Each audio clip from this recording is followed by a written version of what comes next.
Great. Thank you, Paul. So welcome, everybody. This is our first session for the lead-based paint regulation training, and this is specifically on Subpart J and K.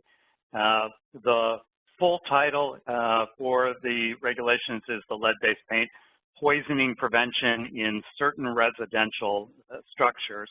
But we're going to be focusing in this specific training first on, we're going to spend our first session, and we'll go through the agenda in some detail, but we're going to be going through some basics that will apply for everyone, and then we will sort of split out topic to specifically talk about Subpart J, which applies anytime you're doing rehabilitation. And then our second part will be on Subpart K, which is where the requirements are covered for when you are utilizing money for acquisition, leasing, support services, and operations. As we go through this, we will try to always make sure that we are calling out the acronyms that we're using, and there are quite a few of them as we go along. Just a couple of these I'll just mention, but we'll call these out as we get a little further into things. You might see an abbreviation of LDR, and that's the lead disclosure rule that we're going to be talking about. You'll also see references to LSHR, and that's the lead safe housing rule.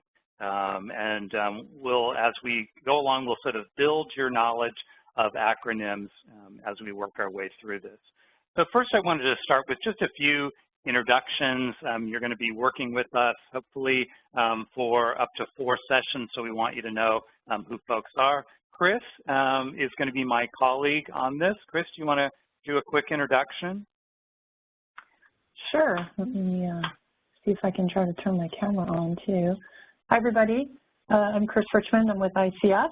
I have been doing trainings with Les for many, many years, and expert in lead safe housing rules as well as the home program. So glad that you're all here today with us. Thanks. Great. Thank you, Chris. And I'm Les Warner, also with ICF. And prior, I've been with ICF for about 14 years. Prior to that, I worked at the state level for 20 years. So I've worked on implementing some of the programs and dealing with some of the issues that we're going to be talking about. Chris and I are really lucky to be joined by Bruce Haber, Karen Grigo, and Jerry Fries. They're from the Office of Lead Hazard Control and Healthy Homes, and they're going to be helping with us on answering questions as we go through this series. So you've got a lot of expertise teaming up on this, and so let's jump in and talk about what the series is going to cover. So we'll start with a quick overview of the series itself. So the first thing we're going to be talking about is, why do we care about this? What's the significance of having elevated blood lead levels, and so why should we be concerned about that? We'll then be going through the federal lead-based paint regulations, and as we work our way through, going through the separate subparts, Subpart J and K, which gives specific information for particular activities that you would be undertaking and giving the detailed requirements for those activities. So as part of this training, then we'll be talking about the process, the planning that needs to be in place, the documentation that will need to be put in place as you implement each of your projects. We'll also be making sure that you're familiar with key terms along the way, and we'll also be pointing out there are lots of really good resources available to you. We'll have a whole number of handouts as part of this training, but also there are some online resources that we think will be very useful for you. As Paul mentioned, there is a Q&A box that you can ask questions, and we encourage you to do that. I will note that I think for folks, particularly as if you were newer to this and just trying to grasp what the regulations are and how they apply to the work you're doing, I might suggest to you that you really focus on the presentation itself and not try to track both the Q&A questions that are coming up and responses, because I think it can be a little distracting for folks that are just new to the subject matter. So that's just a suggestion on that. All right, so let's talk a little bit more about how this will play out. So we're going to have 4 weekly sessions. These are booked for up to 2 hours. A few of these might be slightly shorter, but we have a lot of material to be able to cover. Each one of our sessions then will have the following day a 1-hour office hour session. And so in some cases, you're going to have homework that we will ask you to do. So those exercises are kind of testing the key concepts that we were covering in that prior day's session. But that also gives us a chance to answer questions. So particularly for folks that are newer and trying to focus on the session itself during the Wednesday session, that Thursday office hour gives you another opportunity to watch and listen questions and also ask those questions once you've tried to absorb the material itself. So the recommendation or requirement is that everyone participate in session 1, because we're going to be covering material that really applies to all of the activities that you might be undertaking. And so everyone would participate in session 1, and then session 2 and 3 are focusing on Subpart J.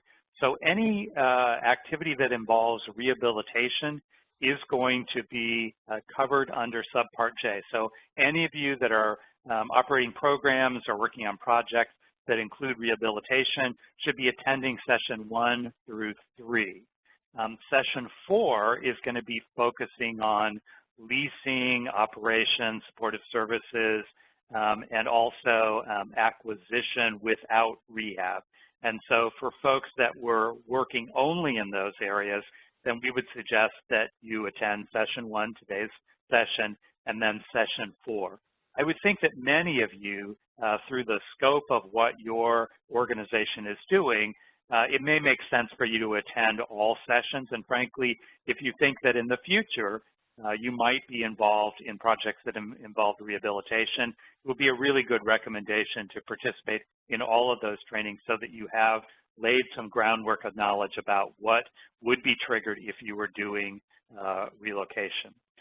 You will be receiving a link which will provide access to recordings for these sessions, so we understand that you might want to go back and re-listen to sessions, or in the case where something changed with your schedule and you weren't able to participate in the live sessions, that this would give you another opportunity to be able to revisit that material.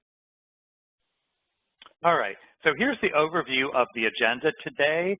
We're going to be going through the lead-safe housing rule basics, and we're going to be talking about the separate sections of the regulations and those subparts that are going to apply for everyone.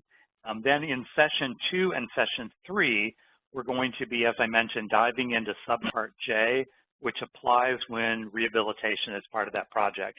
So we're going to be kind of breaking this up a little bit, looking at some of the requirements and putting together a rehabilitation program, some of the staffing, certification, planning needs that need to be addressed as part of that. And then session 3 will focus a little bit more on the implementation. So, what's going to happen during construction, what's happening at the completion of a project as we are seeking to meet our clearance standards on that. So we'll go through the details of how this, the overall lead-safe housing rule and Subpart J will impact operating a rehabilitation program.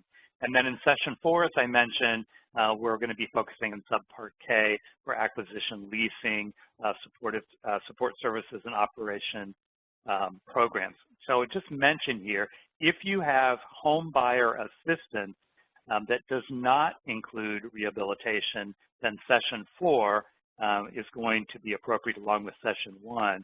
But if you have rehabilitation as part of home buyer, then Subpart J will apply, and so you do need to participate in session 2 and session 3 as part of that. All right, so we want to learn, we'd love to be able to go through introductions for everybody. We can't really do that with the numbers that we have on the line. So Paul's going to open up our poll. Looks like it's open now. And what we'd like you to do is go in and vote or indicate your level of experience. So, either you're new to the lead regulations, you have some experience, or you know how to be able to perform all the key steps. If you'll go ahead and indicate which one of those applies most appropriately for you and hit the submit button, that'll give us some cumulative results in a moment here and give Chris and I a feel for the participants and how to be most helpful as trainers. The poll is closing. Make sure that once you selected your answer, you hit that submit button so that way your answer is recorded.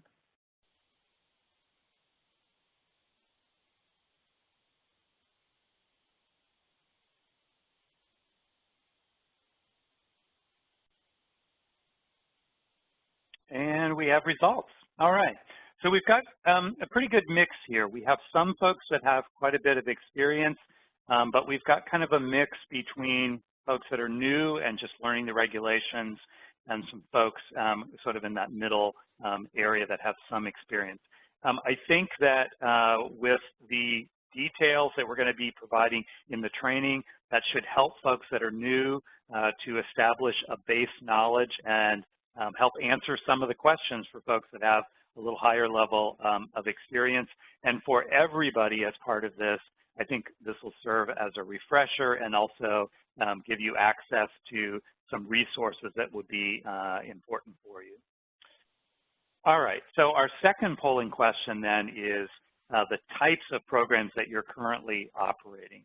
And so our choices are rehabilitation, home buyer acquisition that does not include rehabilitation, C, leasing and support services, and then I would assume many of you are going to have 2 or more of those programs. Polls are open. If you can go ahead and vote, please.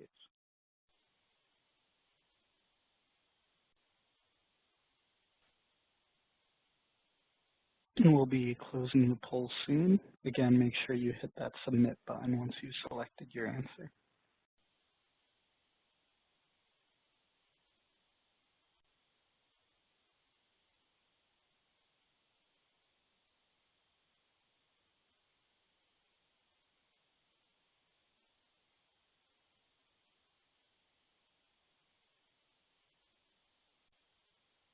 All right. So the majority of you doing just one activity of doing rehabilitation. We have some folks running just a home buyer acquisition program, a small group doing leasing and support services, but a lot of you, as I would guess, have 2 or more types of activities going on. So folks that are doing 2 or more activities and anybody who's doing the rehabilitation need to do session 1, 2, and 3. And then folks that are doing home buyer acquisition that does not include rehabilitation or the leasing and supportive services would do session 1 and session 4 as part of that. So this slide is just a reiteration on that. When in doubt, I would suggest that you attend all of these. I'll just note that if you have projects that include acquisition and rehabilitation work over $5,000 per unit, then you need to make sure that you're attending all sessions as part of that. And we had some confusion in the prior delivery of this, folks trying to figure out which of these sessions should I attend. All right. So let's launch into talking about the lead-safe housing rule basics, and really first start by talking about, why are we caring about lead? Why is that something that we have a rule in place about? So lead is a naturally occurring element. We tend to think something's natural, that it must be good for us, but lead, much like arsenic and some other things, are not something that we want to have higher levels of exposure to. And so we have a number of ways that we have exposure through manufactured products, and those include or included things such as paint. We had lead-based fuel being used until more recent years. But also because of that, then we have some contamination in soil.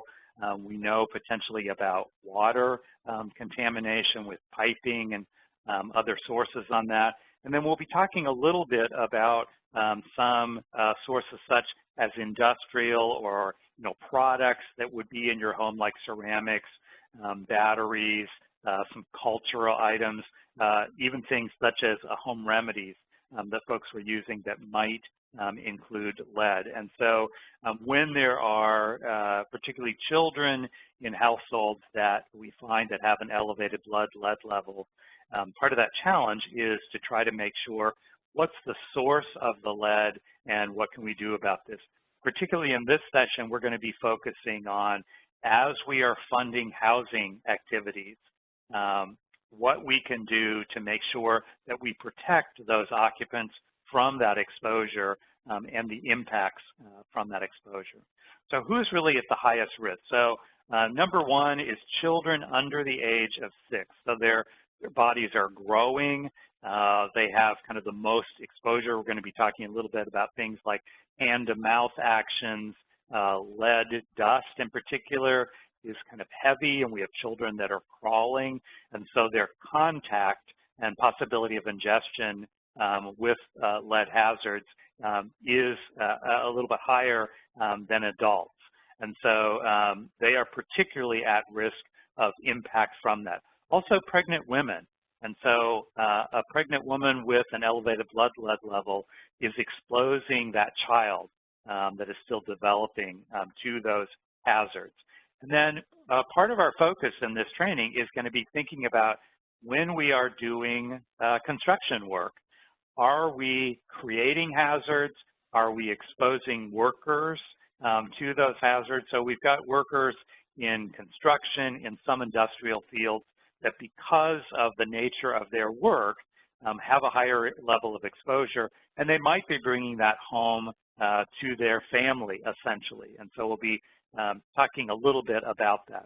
So with children and the exposure to lead, the impact on this, as they are, perhaps putting, hand-to-mouth action or putting objects in their mouth that have lead dust on that. They could be chewing on painted surfaces and ingesting chips of the paint.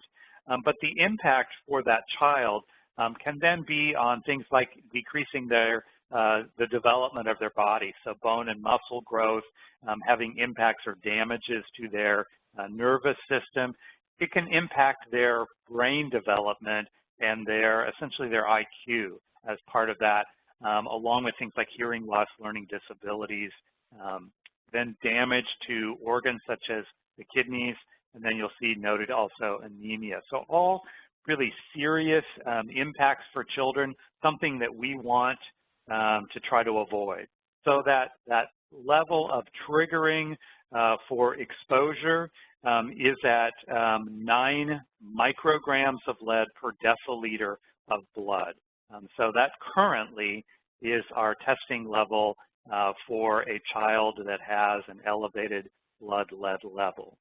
And so I just want to interject. I think it says 5 on the slide because people are starting to question 9 versus 5. Oh, I'm sorry. Did I say 9? It that's does okay. say 5. That's okay. That's the intended. Well, I'm glad you are paying attention. Thank you. All right. So the lead-safe housing rule was put in place to try to protect children, and it really covers any time we are dealing with housing that was constructed prior to 1978. So in 1978, we had rules put in place that eliminated the sale or use generally of lead-based paint. So our target here is housing that was constructed prior to that, and we're going to be talking in a few minutes about some of the few exceptions that relate to that. But just keep in mind that the lead-safe housing rule generally, other than these exceptions, applies without exception to who is actually living there. So the fact that we don't have any children that are under age 6 that are occupying a structure If we are doing rehabilitation, the lead-safe housing rule, the Subpart J is going to apply. If we're doing acquisition, leasing, supportive services, we're going to be following Subpart K. So the fact that we don't have a child under 6 is not making the rule go away for us. We're going to talk about a couple of exceptions in a moment, but overall for the lead-safe housing rule, it applies with the trigger of the federal dollars. And we'll be going through, Chris is going to be in the second section here, talking specifically about the triggers for the lead-safe housing rule and what programs, what funding use this applies for. So there are some exceptions on this. If we have a property that was constructed after January 1st of 1978, then we can presume that it does not include lead-based paint because lead-based paint had been banned at that point. Also, where we have 0 bedroom units, or SRO, which stands for single room occupancy, that does not, the lead-safe housing rule does not at this point apply. Now, that exception goes away if we, so the reason there's an exception for 0 bedroom and single room occupancy is there's a presumption that there will not be any children occupying those units. If that housing does include a child under the age of 6, then that exception will not be valid and you will have to follow the lead-safe housing rule requirements.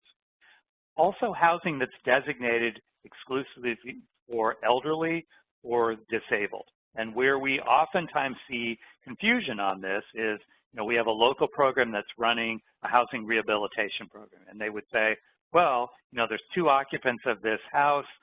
They're both elderly, so I don't have to follow the lead-safe housing rule.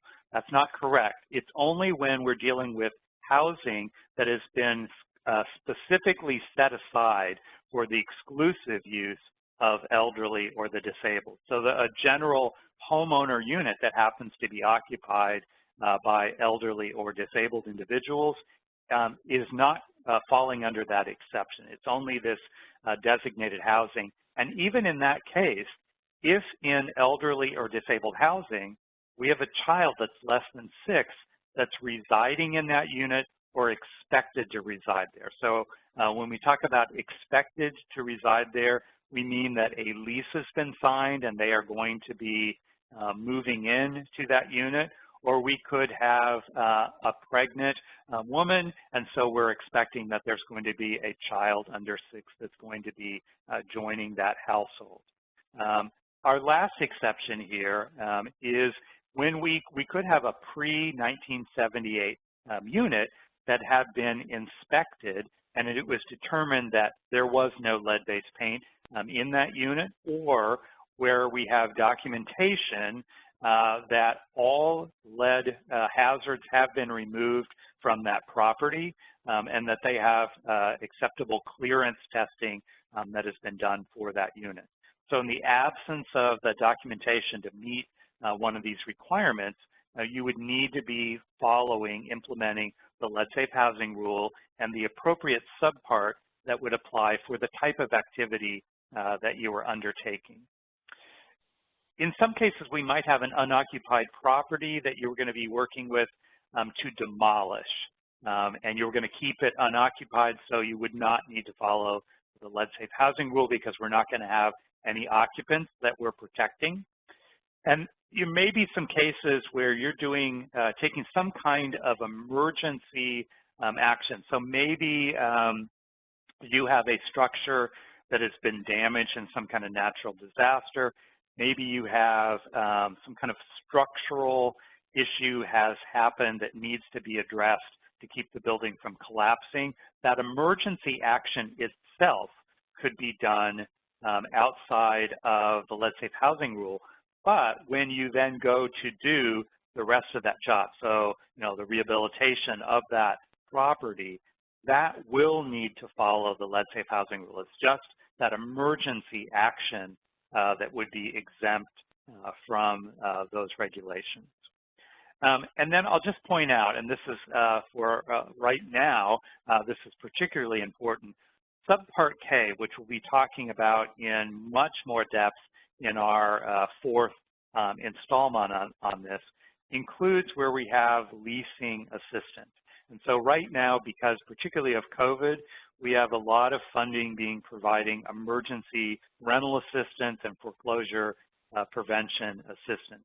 So Subpart K does not apply as far as the testing requirements if we have assistance that is 100 days or less. And we've received recently guidance about how that calculation of the 100 days is done. So it's based on, it's triggered by that initial payment rather than, so let's say I have a household that is 3 months in arrears for their rent, and so I'm going to pay 3 months of assistance, and I'm going to approve them for 3 additional months. So our clock in calculating that 100 days starts at the point that I make that initial payment, which would cover that 3 months of rent that they were in arrearage for. So 100 days starts at that initial payment and moves forward. So we actually could be providing a longer period of time than just 3 months of assistance because we're calculating based on that payment date as opposed to the period of time that that rent was accrued. So that's a very important clarification. There was guidance that was put out as part of the CDBG CV frequently asked questions. And so for those of you using rental assistance to try to address COVID-19, that would be an important point of a window for an exception on that. So we also have some times when, based on the work that's being done, we might be exempt from that requirement.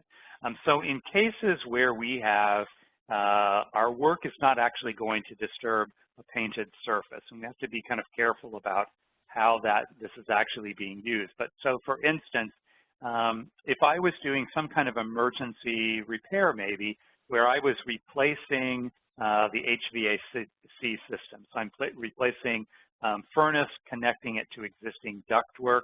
I might not have any impact on a painted surface. We sometimes have folks saying, well, you know, I'm just putting on a roof. Well, then we're going to have impact oftentimes on fascia and other painted surfaces. So we really have to look at the work that's being done and whether we truly are not disturbing any painted surfaces as part of that.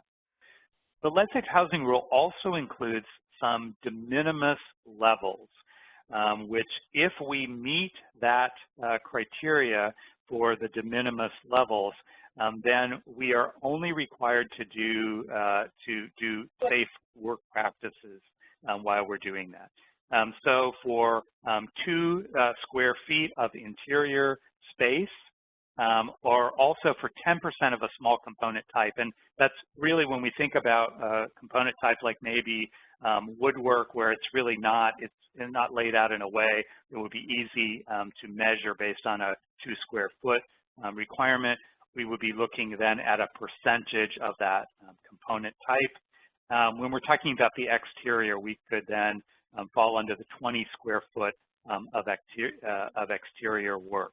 It's important to note here, and we will be talking later in this training about also the EPA's renovation remodel requirements, the RRP guidelines, that the EPA guidelines also include de minimis levels, and they are different than the HUD de minimis levels.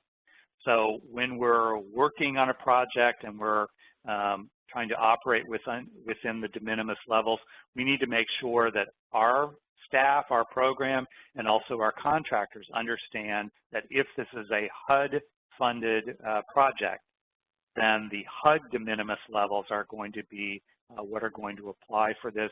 We're always going to look at the more stringent of those requirements.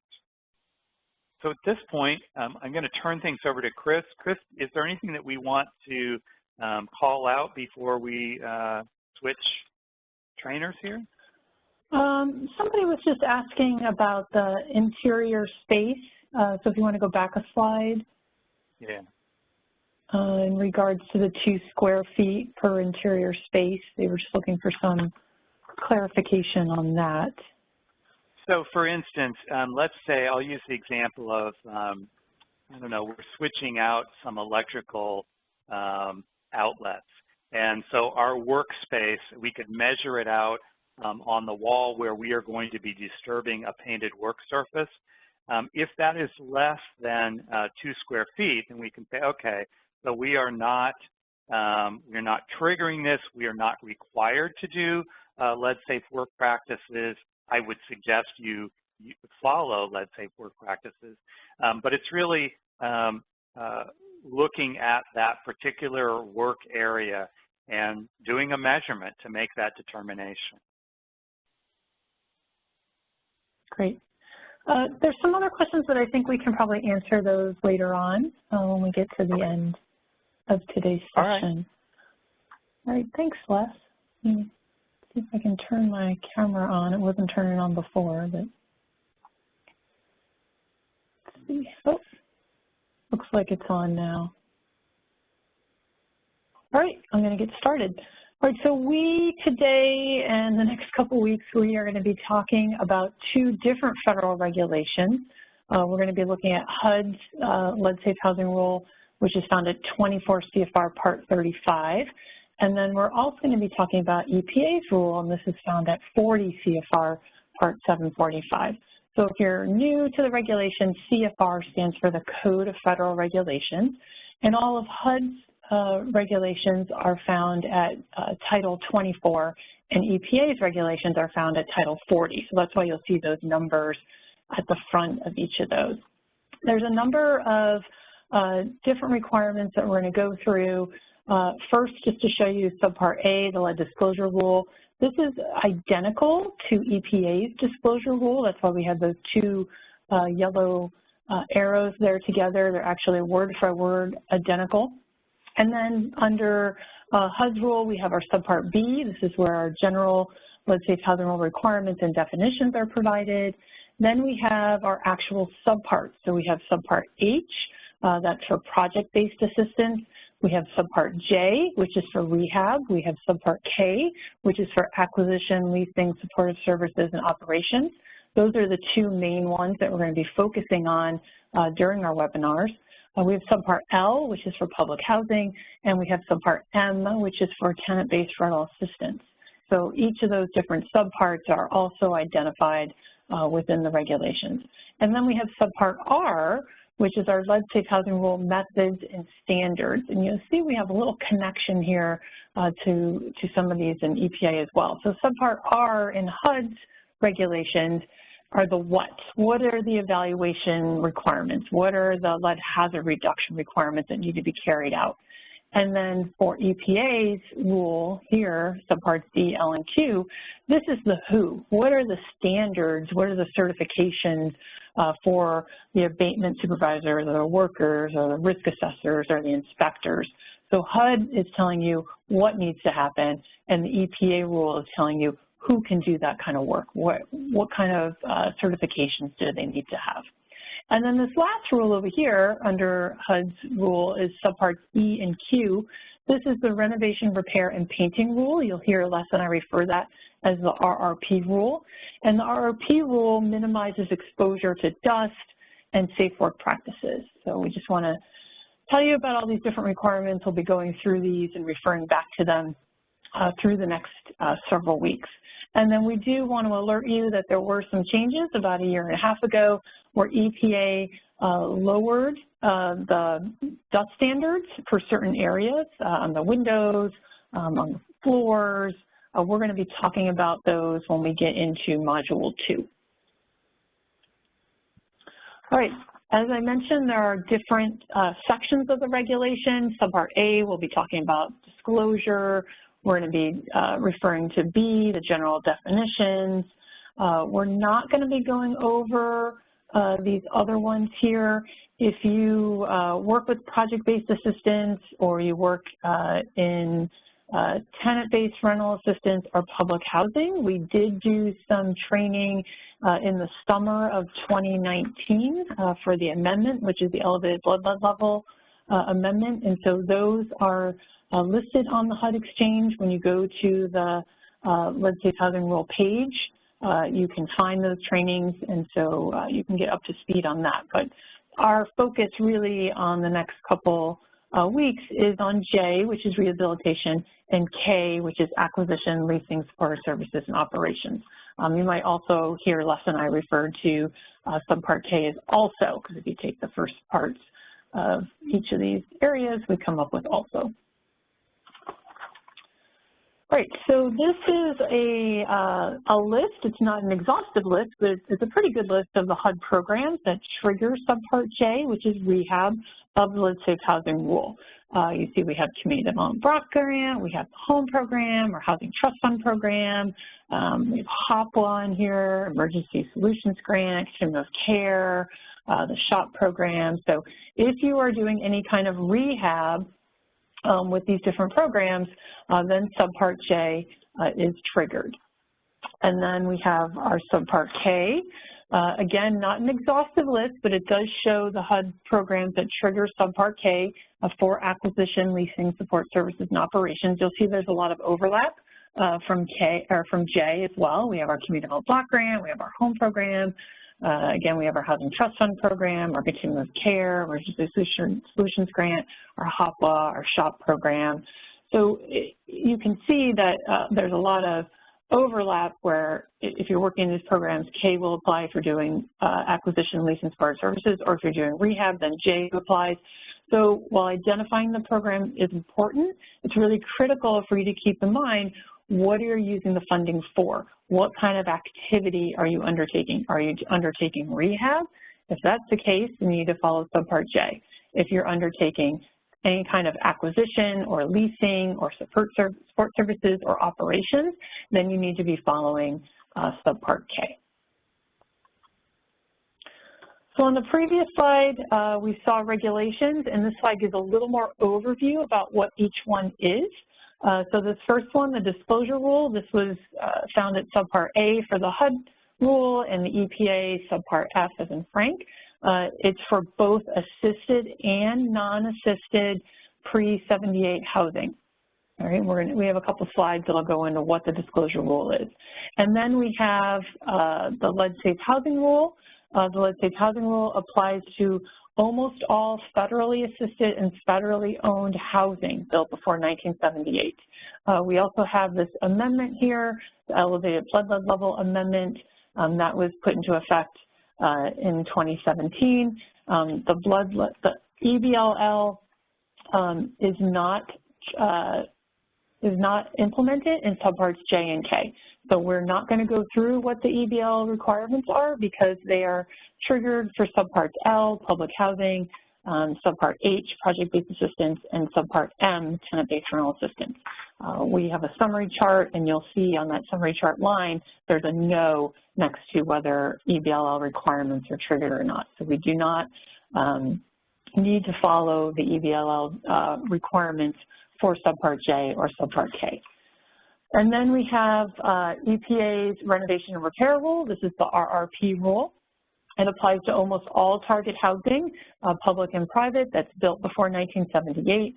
So this is for any housing or child care or preschools that were built before 1978. So anytime there's any type of renovation or repair or painting that's done by a contractor that's disturbing paint, then they need to be following the RRP rule. So you'll see we're layering these different rules all on top of each other because we need to be following all of these requirements. Okay, we do have a couple definitions and we have a lot of handouts. And if I look at the top of my screen here, they all say Lead-Safe Housing Rules. Let's see if I can find the right handout. Yep, here we go. All right, so there are 5 or 6 different handouts. There was a link that was emailed to you that gave you the directions on how to get in today. And if you look on that email, it has a link to all of the different handouts. So if you didn't get a chance to download those handouts, or if you're old school like me, you need to print everything out. If you didn't get to print them out, go back to that email and you'll be able to access the different handouts. And I really suggest, if you're new, if you're one of those 1/3 of the people that said, I'm really new to lead-safe housing rule, please look at the handouts before the rest of the sessions. I think it'll really give you a good grounding on what some of these things are. So when I move down, I'm taking this gray scroll bar and I'm actually moving the page down. So you need to do that yourself. You're able to move to the other pages with me, but when I scroll down the page, you need to move your scroll bar down to be able to see the bottom of the page. And so you'll see that lead-based paint is listed here close to the bottom on page 1 of our definitions. And so lead-based paint is paint or other surface coatings that contain lead equal to or exceeding 1 milligram per square centimeter. And then we have another key definition we're going to talk about is target housing.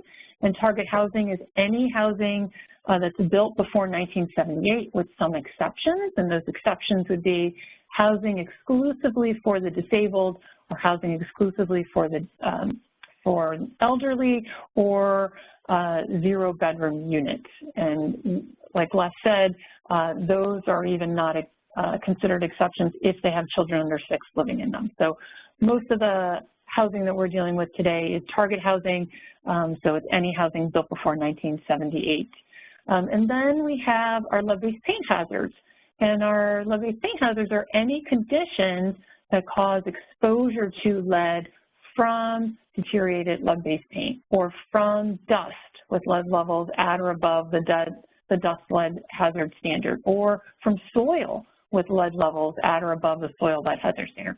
Or perhaps we have friction, impact, or chewable surfaces. So friction surfaces, we're opening and closing windows and we're creating dust, or impact, we're walking across floors and that's causing dust. Chewable surfaces, there might be a surface that a child is pulling themselves up to and they are mouthing onto the windowsill and we see the chew marks on that. That's a chewable surface. So any hazard that's created from friction, impact, or chewable surfaces with lead-based paint or associated dust lead hazards is considered a lead-based paint hazard. The last time we trained this, we had a lot of questions about, well, we did a risk assessment and there's lead paint, but it's fully intact. We don't see any dust. We don't see any peeling, chipping, flaking, scaling paint. Well, that's not a hazard. So lead paint itself is not necessarily dangerous if it's intact, if it's maintained, but if we see it deteriorated, or if there's a lot of dust that's being created, or if it's in the soil, those are the items that we need to be addressing, because now it's considered a hazard. There's also, I talked a little earlier about the standard for what was considered lead-based paint, the 1 milligram per square centimeter. There are some states and communities that have more stringent definition of lead-based paint. They might have a more protective standard of what's considered lead-based paint. HUD sets this limit at 1 microgram per centimeter, but you may be working or living in a city that has a more stringent requirement. So you want to check with your state and local regulatory authorities to determine whether there's stricter requirements or a stricter definition of lead-based paint in the area that you're working in. All right, so this slide is going to show just a real general overview of the steps, and we're going to go into details of each of these as we go through the different modules. But just to give you a overarching overview, the first is disclosure, and disclosure is done when we are working with for sale housing or for leasing housing. So that's when we would be providing disclosure. So the owner needs to disclose if there's any known lead-based paint or lead-based paint hazards. They also need to be disclosing any reports. They're going to give out the pamphlet that protects your family from lead in your pamphlet. And then in this module, we have a couple slides that are going to go through what disclosure is. but also no knowledge or not knowing if there's the presence of lead, that also needs to be disclosed. So you're either disclosing whether you know if there's lead in the home or not, and if that's the case, any reports that support that, or if you don't know if there's any lead in the unit. That's also part of the disclosure process. But again, that's for sale or for leasing. And then the next step we have is look. And so we're looking, or you might hear us use the term evaluate. This is what the term we use for lead-based paint. We're looking for lead-based paint or lead-based paint hazards. And then once the hazards are identified, they have to be reduced or treated. And the different ways that these are going to be treated, we're going to discuss during the different modules, but there's standard treatments, there's interim controls, there's hazard abatement, there's repair, there's a number of different treatments, and when we get into the different modules, we'll discuss what is the appropriate treatment, what are the standards that the people doing the treatment, or certifications, what do they have to have in order to do that. And then after the work, we need to do clearance. So after the work is done, the unit has to pass clearance. This is done by a combination of both visual and dust sampling, and there are requirements for who can do clearance as well. And then we have notification. We have to tell. So owners and residents must be notified in writing when the lead hazards are found, and also a separate notification of how the lead hazards were treated and cleared. There are certain requirements and elements, and there's also timing that's tied to notification, and we're to discuss what those are when we get into the upcoming modules. So HUD used several approaches in structuring the requirements for the regulation. So they tried to base it upon, what level of intervention or what type of funding or how much funding is going to be put into these different types of projects that are going to be done. And the approaches go from least restrictive to most restrictive, or least protective to most protective. So we have the first approach, do no harm. This is, it's allowing a low-cost repairs to proceed without costly requirements, and it prevents from creating additional lead hazards. It does not address the whole condition of the unit or the whole property. It's really just focusing on one certain area of work that's being done. We will see the approach 1, do no harm, when we're in the up to and less than $5,000. I should show you this chart here. So this is another handout that you have, and you'll see that we have Subpart J requirements over here, and we have Subpart K on the far right side, and the do no harm, that first one is right here, the up to including $5,000. And we're going to talk about in Module 2, how do we figure out what this dollar amount is. Okay, so we're not going to say, if you're just giving them $5,000, that's what you do. There's a calculation that we have to go through to determine which level of assistance you fall in. But approach 1 is up to and including $5,000. And then approach 2 is identify and stabilize deteriorated paint. So lead-based paint is stabilized, but it does not prevent the reappearance of deteriorated paint, and we do have ongoing maintenance requirements. So we do have ongoing maintenance requirements for all of these approaches if there is an ongoing relationship. So for approach 2, we see that, sorry, get back to my chart here, approach 2, identify and stabilize deteriorated paint, is what we are going to find here in Subpart K. So if you're working in acquisition, leasing, support services operations, you will be following approach 2, identifying and stabilize deteriorated paint. You can also see the numbers listed here, so that will help you as well. All right, so approach 3, identify and control lead-based paint hazards. Approach 3 is providing assurances that the lead-based paint hazards are eliminated. We do have ongoing maintenance requirements because interim controls are not permanent. And when we go to our chart, we see approach 3 is in this middle category here, over 5,000 to 25,000. That's when we're going to be identifying and controlling lead hazards. And then we have our most stringent or most protective approach, approach 4, identify and abate lead-based paint hazards. So this is used for substantial investment in the property. The long-term hazard control methods, such as abatement, are used to ensure the unit remains lead safe. And there are, like I said, for all of these approaches, ongoing maintenance requirements. And so we have, you'll see approach 4 is for over $25,000 for rehab, okay? So the dollar amounts are only for rehab. When you're in acquisition, supportive services, or operations, we don't care how much money it is. We just follow the Subpart K requirements. It's only when we're in rehab that we're trying to delineate which of these categories are we falling into, and that's when we try to figure out what our level of assistance is. All right, and here's the chart as well. You have this as a handout, so you can look at your handout, or you can follow along with our slides here.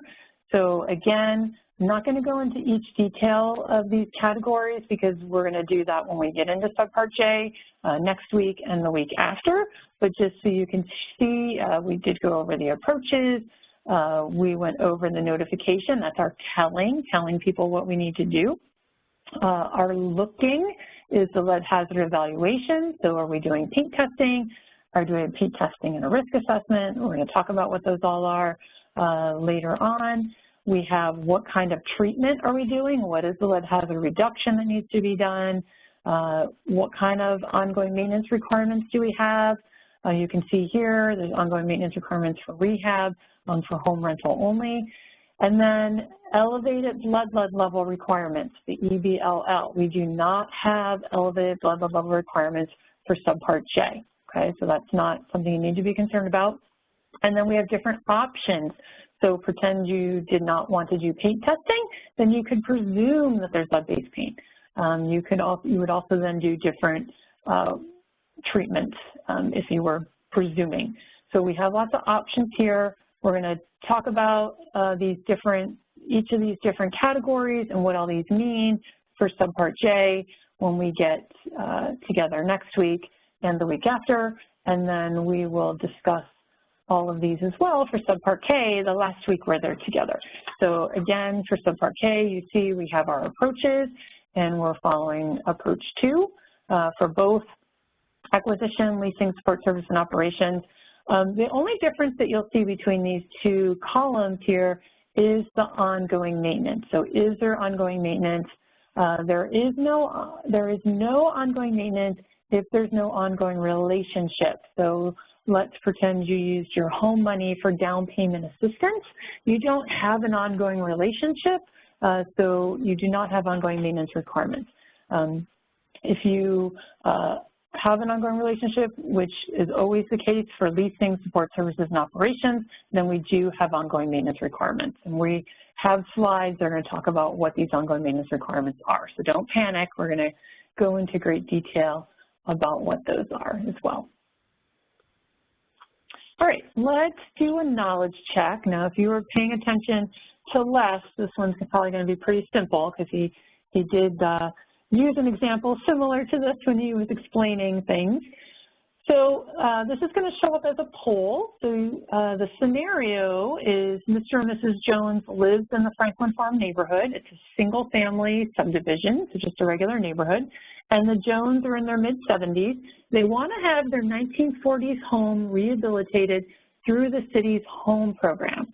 So true or false, Mr. and Mrs. Jones are exempt from the lead safe housing rule because they are elderly. So take a look at this and let me know if you think it's true or false.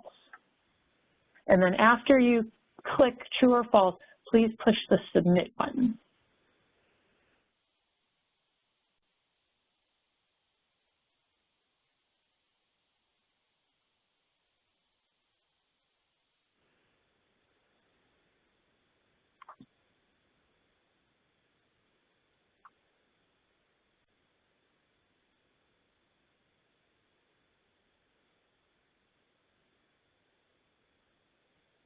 So Paul, has everyone had a chance to put their answer in yet? Perfect. Yes, all right. I see the poll is closed. Thanks, Paul. All right, so most of you overwhelmingly got the correct answer. The correct answer is false, okay? They are not exempt from the lead-safe housing rule because they are elderly. Remember that exemption is only if they live in housing that's exclusively for the elderly. The Jones live in Franklin Farm, which is actually the name of my neighborhood. I live in Virginia, and it's a regular, there actually are multifamily there as well, but it's just a plain old subdivision. So it's not exclusively for the elderly, so the lead-safe housing rule does apply. And one of the reasons for this is that, you know, the Joneses, you know, we want to make sure that we're rehabilitating their home to be lead-safe because they could sell it and maybe a family, you know, that has small children is moving in. So we never know who the next household is going to be. And so that's why Subpart J and Subpart K are not triggered based upon the presence of the child. You saw there were no children living in Mr. and Mrs. Jones' house, but their house is still subject to the lead-safe housing rule because it's pre-1978 and they are using federal money that's triggering Subpart J. All right, so I talked about disclosure. I mentioned that on the chart. So let's talk a little more about what do we mean by disclosure. Well, disclosure applies when you're either selling or renting or leasing a unit. And the lead disclosure rule does not apply to rehab. It does apply, so it's not going to apply to Subpart J, but it does apply to Subpart K. And property owners are required to disclose the knowledge of all known lead-based paint when the owner sells or rents the unit.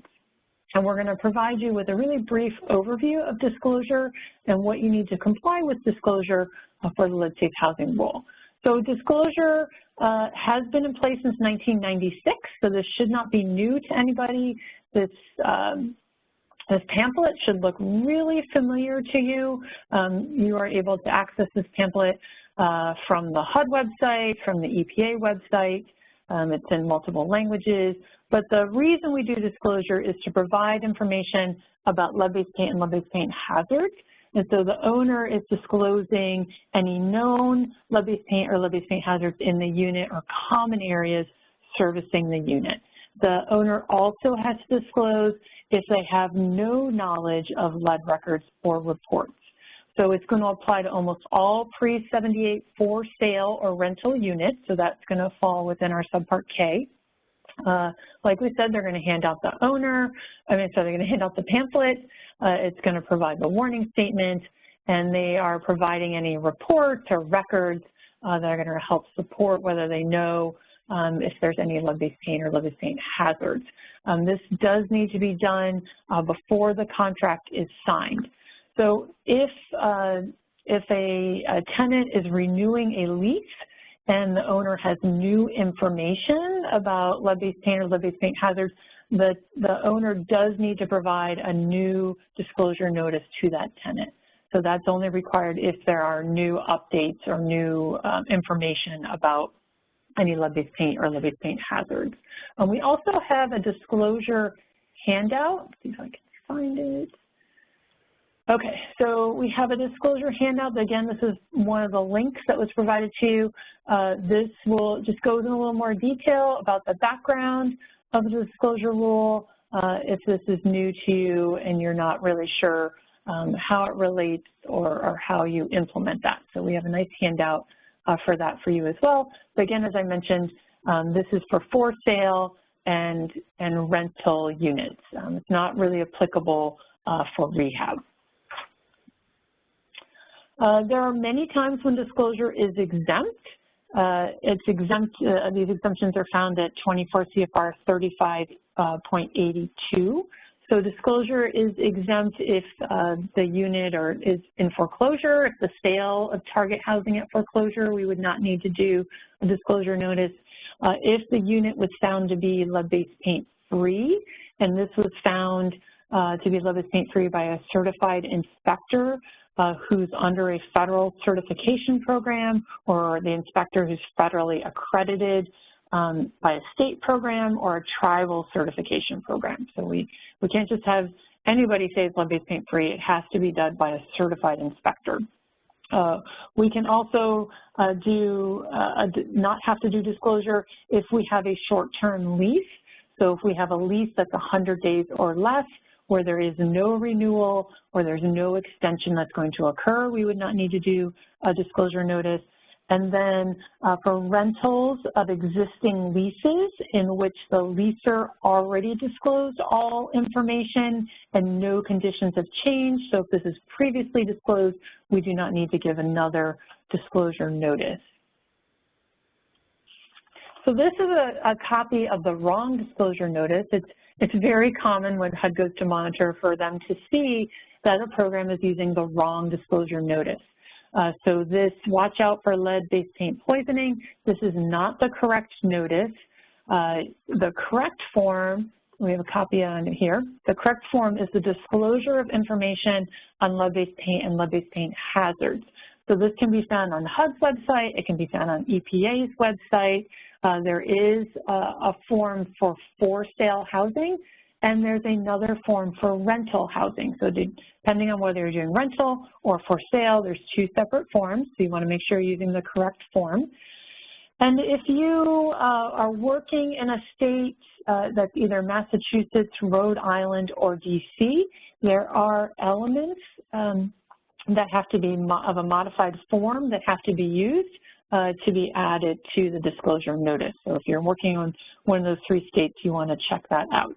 The document has to be kept for at least 3 years, and it has to have signatures on file. It's also subject to penalty violations for about $18,000 per violation, and each form could have 10 possible violations. So this is something that you want to make sure you're doing correctly, because you could have up to $180,000 of fines per form. So please make sure you're using the correct form. At the very end of our module, I'm pretty sure we have a link to it. Otherwise, you can go right to HUD's website or to the EPA website, and you'll be able to download these correct forms to use. Okay, here are a couple sections that are often not completed correctly.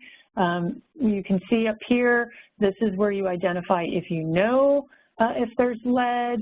There's also an area to say where you don't know if there's lead, so one or the other is checked.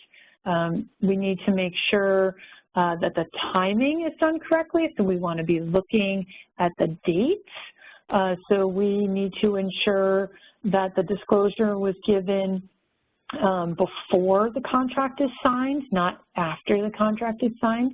So we want to be checking the dates. We want to be checking to make sure the signatures are true and correct. We want to make sure we don't have fraudulent signatures. Sometimes you have an owner that's signing for a renter. So we want to make sure that it's actually the renter that's signing.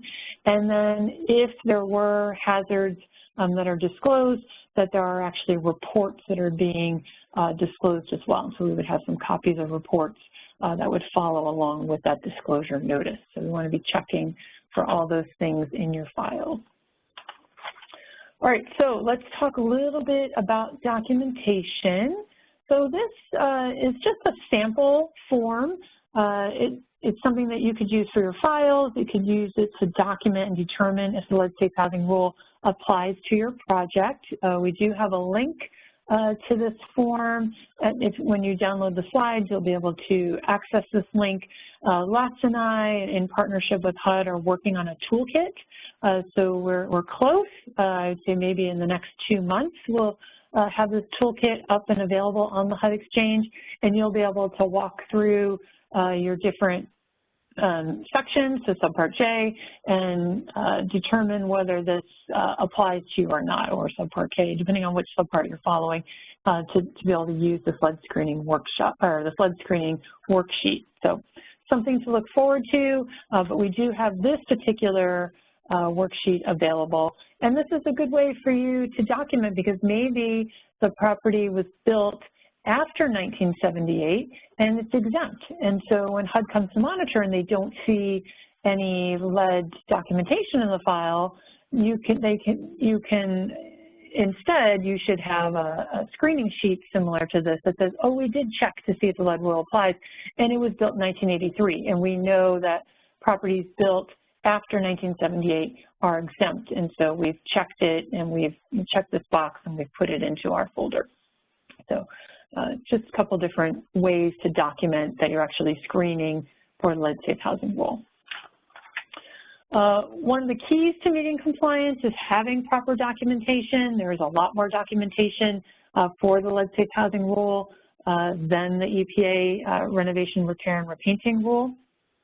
You need to make sure you're keeping copies of all the certifications of the workers, of the supervisors, of the inspectors, risk assessors, whatever type of special personnel you're using. You need to have copies of their certifications, training that's been done. You have to have copies of all your evaluations, abatement reports, clearance, the list goes on and on. But the point is we need to keep copies of everything. The lead-safe housing rule says you have to keep things for 3 years. Actual record keeping is probably keeping for the life of the project because we always have to be disclosing any records that we have to new prospective buyers or tenants. All right, so we have lots of available resources, so let's review a couple that we have. This is the Lead Rule Compliance Advisor. This is available on HUD.gov. We have the link for you here. It's almost like a TurboTax where it walks you through to determine which subpart applies to your project and what are some tips and tools that you can follow. It has sample forms, it has a glossary. A lot of these forms are going to be put into the toolkit and they've been updated for rule changes that have been put in place. So the toolkit will have the most up-to-date, but until the toolkit is live, this is also another really great resource for you to access. And like I said, the link for this is on the bottom of the slide, and you do have access to download the slides. This is HUD's guidelines. It's produced by HUD's Office of Lead Hazard Control and Healthy Homes. The 2012 is the most recent version. You are able to download this. I would not print it out. If you've been at home like I have for over a year now and you're limited to your printing, this is an over 1,000-page document, so don't print it. You want to save it, and then you can go through and read the different chapters. So this provides technical information about how to identify lead-based paint and related hazards and how to control the hazards safely and effectively. So a really great resource. If you haven't looked at this yet, highly recommend that you download it and at your leisure go through that. And we're going to be talking about risk assessors and how to do a risk assessment, and there's chapters in here about this, how to do different types of treatments, and there's different chapters about the different kinds of treatments. So really good resource to have. This is also brand new, so we're really excited. We're trying to get together a listserv for the Lead Safe Housing and Healthy Homes mailing list. Right now, you all probably found out about this training because you're on the home listserv, or you're on the CDBG listserv, or the continuum of care listserv. So we are trying to also have a Lead Safe Housing and Healthy Homes mailing list. So if you haven't signed up yet, we have the link here. You can go to that, and it shows you on the screen how to go in, how to sign up. You can click on the subscribe to email updates, and you want to update your preference. And then when you get into updating your preference, you want to make sure you're checking Lead Safe Housing and Healthy Homes. If you are not part of this mailing list, then you can still go to this link, and you want to go to subscribe to email updates. And you can put your email in, and then you want to be checking the Lead Safe Housing and Healthy Homes. Because as more information becomes available, the Lead Office is doing some amazing new products and tools and trainings, and so as it become available, you'll be the first to know about that if you get yourself on the listserv. We also have links to some really great resources, some that we've talked about already, some that we're going to talk about in the next couple of weeks. The OLHCHH is HUD's Office of Lead Hazard Control and Healthy Homes. This is their lead page, super easy to remember, hud.gov/lead. We also have our lead regulations landing page. This is on the Healthy Homes, on the HUD Exchange site for you to be able to access. If you are looking for past trainings that have been done, there's links there. The Compliance Advisor, this is that TurboTax kind of thing I said for flood-safe housing rule, there's the link. Interpretive guidance, there was interpretive guidance that was put out I think back in 2004, and it's in a question and answer format. So if you ask questions today, HUD might have gone through and given you a quick answer and might have said interpretive guidance CJ4 or CK25, and that's referring to the interpretive guidance and the question number, and J means rehab, K means acquisition, leasing, support services, operations. So again, if you're super new to lead, or even if you're an expert, this is a really great resource to go and look at. And right now, if we're just focusing on J and K, then just look at the J and K sections, and as you have more time, then go back and look at the other sections as they're applicable to the type of work that you do. This is the guidelines link. That's the one that I said that had all the different chapters on how to do treatments, how to do evaluations. If you are working with your CDBG-DR or your CDBG mitigation projects, there's some links there. And there's a really interesting video. It's a really simple way for you to understand the harmful effects of lead. It's a gross science video.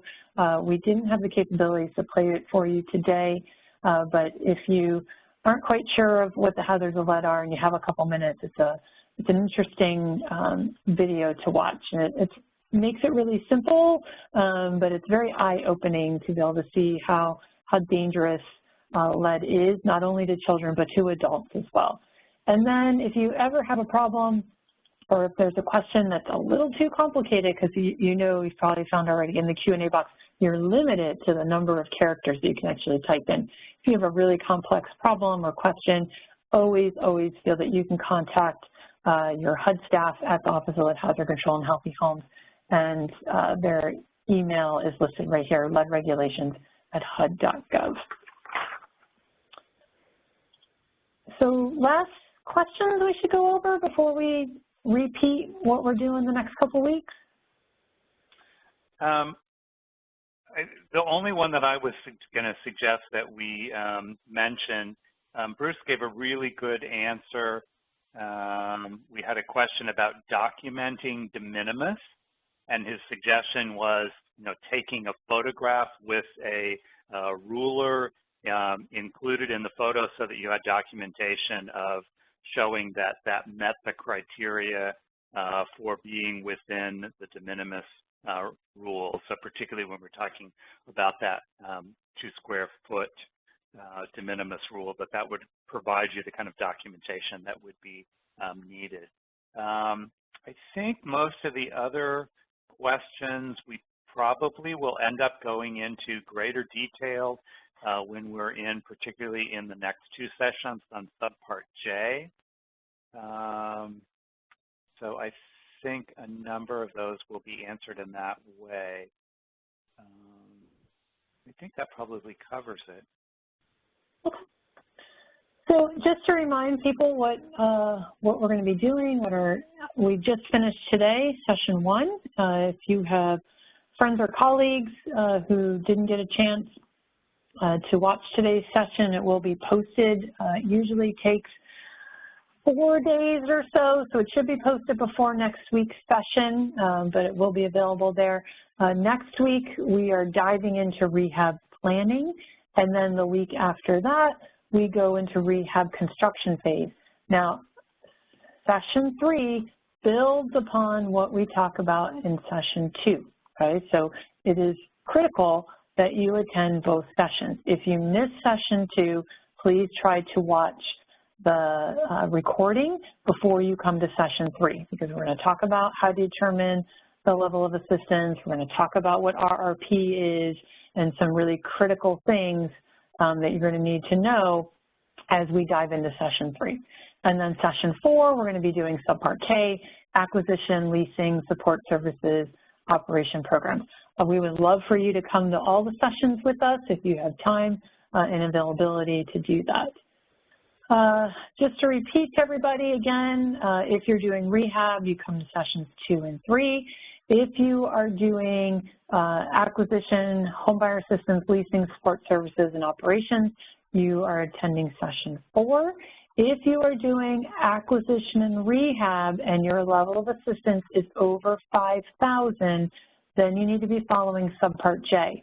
So you need to come to sessions 2, 3, and 4. And I like to show people the way you can figure that out. So remember, you know, home buyer, you're like, oh, I'm home buyer, I'm Subpart K. Well, if you are providing more than $5,000, then we need to look, and you're doing acquisition and rehab, and we need to look at our approach. And you see if we're providing more than $5,000, our approach numbers are 3 or 4, and 3 and 4 is higher than 2. So that means if I'm doing acquisition and rehab more than 5,000, I need to be following Subpart J. If you're doing acquisition and rehab and it's less than $5,000, you see this is approach number 1, and in Subpart K, it's approach number 2. So if it's acquisition and rehab less than $5,000, then you're following Subpart K, right? All right, I do want to point out we have homework. See if I can find the homework. Okay, so the homework is also downloadable. Tomorrow we're going to be reviewing session 1, exercise, does the lead-safe housing rule apply? I typed in here, hopefully you can see this, assume unless otherwise noted in the question that it's a pre-78 unit. And this is just a good way for you to go through and figure out, does the lead-safe housing rule apply? So you're really answering yes or no. Shouldn't take you that long, but it'll be pretty helpful for you to apply your knowledge. So tomorrow at 1 o'clock Eastern time, Les and I are going to be back again. We're going to go over the answers for the session 1 exercise, and then we're going to be going over the questions that came in today. So there's a lot of questions that have come in today. We're going to review those questions. If you have more questions that came in, please feel free to, or came up while you were thinking about it, you didn't get a chance to type that in, go ahead and type those in tomorrow during our office hours, and we always try to address those first, the questions that are coming in live. And then once we answer all those, then we're going to look at what were the questions that came in yesterday. Are there certain ones that we think everybody would benefit from? Were there certain areas people were confused? Should we review a little more? So it's only an hour, you know, so please join us tomorrow for our office hours. And it should be the same link. Is that correct, Paul? It's the same link for them to get in office hours tomorrow as how they got in today? I believe it'll be the same class page to find materials. It should be the same link, but I think a communication gets sent out with the link. I would check that email again to make sure. Great, thank you. So you should get another email about how to get to office hours and be able to join us tomorrow. And then just to show you again, some of these handouts that we're having available to you. This is a brand new handout that we just put together. This is the treatments to lead-based paint. So if you've downloaded this one already, I want you to go back and look at this and download it again, because this morning we made a change on page 2, okay? So if you've already downloaded the treatments to address lead-based paint, please go back and get the new one, or when we go over this document, we'll tell you how to fix this first bullet under standard treatment. So that's a new handout we have. This handout is not new. but it is also available to you. It's our summary chart. I always find it super helpful. I have it next to my desk and refer to it quite often. We have our exercises. We have the handout on the lead disclosure rule. We also have a worker qualification handout. This is also brand new. We found the last time we trained this, there was a lot of confusion about who can do what and what kind of training do people need. So we put together a worker handout so you can see these are all the different types of workers and what kind of work can they do. And then when you scroll down, maybe it's the next page, it actually goes over the qualifications. What kind of training do they need to have and where do they need to go to get this type of training? So we're really excited about that. That and our treatment handouts are brand new. This is our definition handout. So again, this is a couple pages long, but also really helpful, especially if you're brand new. And then Les is going to go into more of this next time we're together, comparing the lead safe housing rule and the RRP rule, the EPA renovation, repair, and painting rule, because you may have a contractor who has been trained in RRP, which is great because we need an RRP contractor, but maybe they've never done a HUD project before. And there are more stringent requirements in HUD's lead safe housing rule than there is for RRP. So this handout compares what the differences are. We're going to point out these differences when we go through the training. So as a practitioner and as you hire your RRP certified renovators, you need to communicate to them, this is the HUD job and here's some extra things that you need to make sure that you're actually doing. So if you haven't had a chance yet, please go and download these different handouts. They're all available on the class page. We're going to be referring to these as we go through the different trainings. So Les, other questions, or Jerry or Bruce or Karen, other things that have come up or things we should expand upon?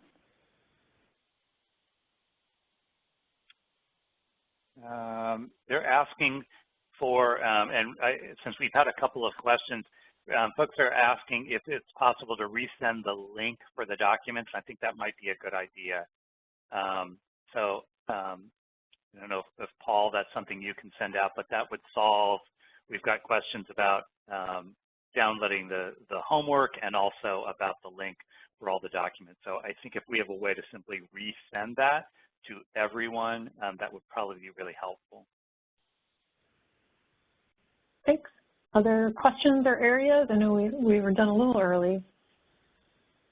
Only one that we're going to have to do a little research on. Go ahead. Sorry, Les. So we had an interesting question from one of our trainees about a continuum of care project where the HUD activity triggering the lead safe housing rule is leasing. However, the question was, well, what do we do when the property owner decides to do maintenance or rehabilitation? Does Subpart J kick in at that point? Technically, the answer is no, unless there's a HUD funding source going into that rehabilitation job. However, as I noted to the person who posed the question, the EPA renovation, repair, and painting rule applies regardless of who funds that work. So my recommendation is for the person, anybody that comes into contact with this kind of a scenario, which I don't imagine is, it's pretty common, to, join us for the Subpart J training, if not because you will be expected to comply with Subpart J necessarily, but you can better inform and educate your participants and the property owners that, are serving your clientele. So that was interesting, and I thought that was worth sharing today. Yeah, I agree, Karen. Thank you. Other questions? Go ahead, Les. I would just mention there was a question about well, you know, why are we exempting properties that are occupied by the elderly or disabled? I mean, I think the basis of that is the fact that they're exclusively meant for occupants that are not going to be part of our high-risk population. But we are training you on what the lead-safe housing rule, when it is triggered, but it doesn't mean that if you were the property owner, you were providing funding to a property, that you couldn't say, let's go ahead and do lead hazard reduction work as part of this, even if it was an exempted building. But we're really training you on when are the rules triggered and what are the requirements on that. You still, as a grantee, can choose to, because you believe it makes good sense, go beyond what the requirements might require.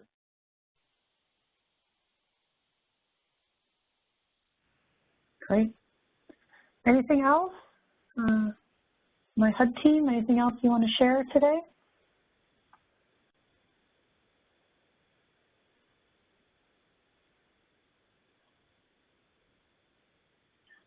All right, I'm not hearing anybody else say anything, so please go and download the homework, do the homework, and Les and I and Bruce and Jerry and Karen will be back tomorrow, 1 o'clock Eastern time, to review the homework and to answer any new questions you have, as well as go ahead and summarize any other questions. Les, anything else? I see you've popped back up. No, just thought I'd say goodbye. Okay, well, thanks, everybody. Thanks for your time and your investment today. I really appreciate you joining us, and we look forward to seeing you tomorrow. Bye, everybody.